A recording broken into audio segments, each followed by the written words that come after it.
Joining me now is Javed Ali, a former FBI counterterrorism official. Javed, thank you very much for joining us.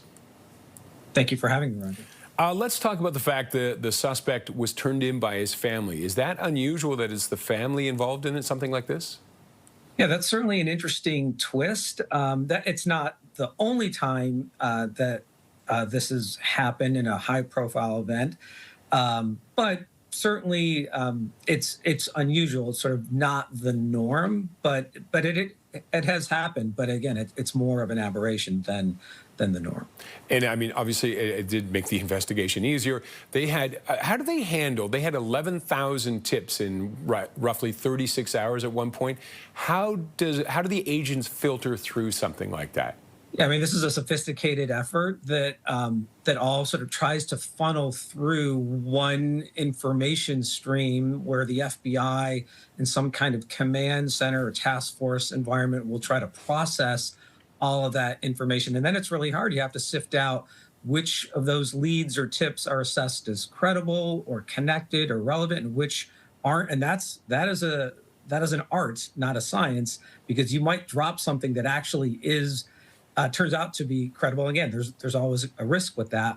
But the use of the picture to show different angles of the shooter, the video that was released as well, these were all probably things that also then helped the family, it sounds like the father, sort of confront then the son to at least get them to consider turning themselves in. And now it sounds like the marshals got involved as well. So I mean, this is all very complex, all is very fluid, and it starts with this vast stream of information, and then you try to funnel it down to where you can direct it most credibly. And what are they focusing on now? They have a suspect in custody, so what are they focusing on now?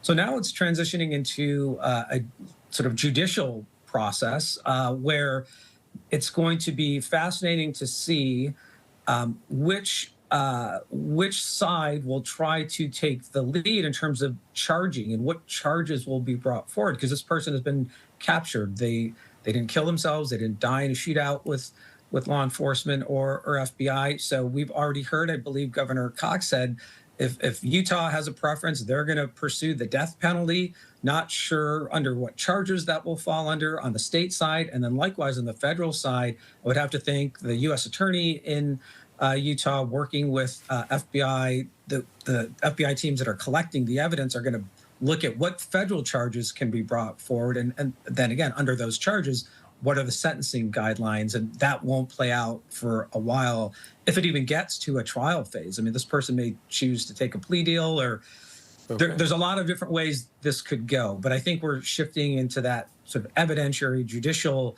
phase to then see what charges will be brought forward. But there will be, I think, two parallel streams, a state side to this and a federal side. Okay, Javed, thank you very much for sharing your expertise. Appreciate it.